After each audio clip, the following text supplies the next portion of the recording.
నమస్తే, welcome back to my channel అమ్మమ్మ చేతి వంటలు. ఈరోజు మనం తయారు చేసుకునే రెసిపీ ఎంతో టేస్టీగా ఈజీగా అప్పటికప్పుడు 10 మినిట్స్లో తయారైపోయి కుష్కా రైస్ అండి.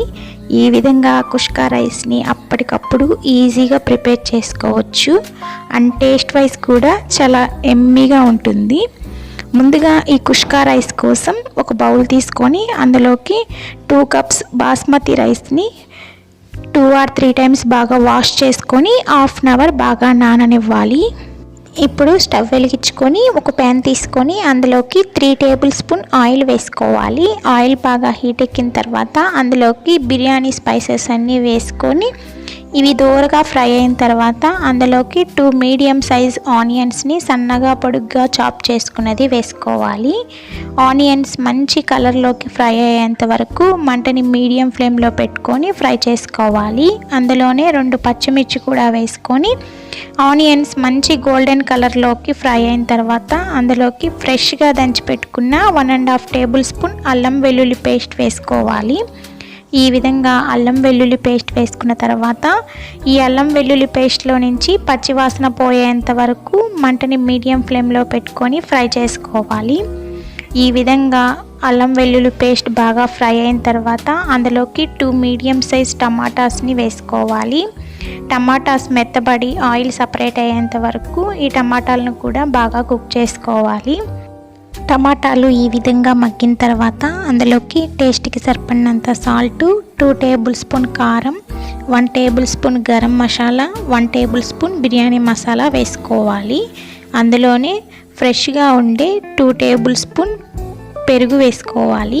ఈ పెరుగు ఫ్రెష్గా ఉండేది వేసుకుంటే మనం తయారు చేసే కుష్కా రైస్ అంత టేస్టీగా ఉంటుంది.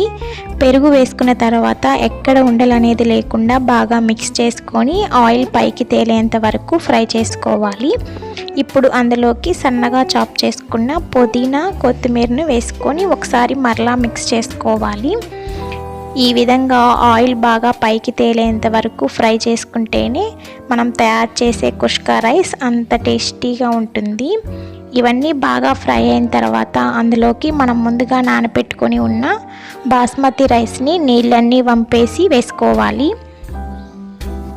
ఈ విధంగా రైస్ అంతా వేసుకున్న తర్వాత ఒకసారి బాగా మిక్స్ చేసుకోవాలి. ఈ విధంగా మిక్స్ చేసుకోవడం వల్ల మనం వేసిన స్పైసెస్ అన్నీ ఈ రైస్కి పట్టి మంచి టేస్ట్గా వస్తుంది. ఈ విధంగా ఒకసారి బాగా మిక్స్ చేసుకొని అందులోకి మనం 2 కప్స్ బాస్మతి రైస్ తీసుకున్నాం కాబట్టి 3 కప్స్ వాటర్ అయితే కరెక్ట్గా సరిపోతుంది. 1 కప్ రైస్కి 1.5 కప్ వాటర్ అయితే కరెక్ట్గా సరిపోతుంది. ఈ విధంగా ఒకసారి బాగా మిక్స్ చేసుకొని ఈ స్టేజ్లోనే సాల్ట్ సరిపోకపోతే సాల్ట్ని అడ్జస్ట్ చేసుకొని మూత పెట్టుకొని ఒక 10 మినిట్స్ హై ఫ్లేమ్ మీద కుక్ చేసుకోవాలి. చూస్తున్నారు కదండి, ఈ విధంగా బాగా కుక్ చేసుకున్న తర్వాత మంటని మీడియం ఫ్లేమ్లో పెట్టుకొని మూత పెట్టుకొని మరొక 10 మినిట్స్ కుక్ చేసుకుంటే కుష్కా రైస్ తయారవుతుంది.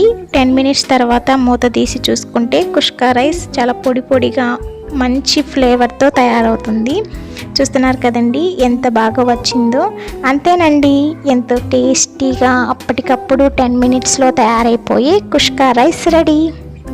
మీరు కూడా ఇదే విధంగా ప్రిపేర్ చేసి ఎలా వచ్చిందో కామెంట్స్ ద్వారా తెలియజేయండి.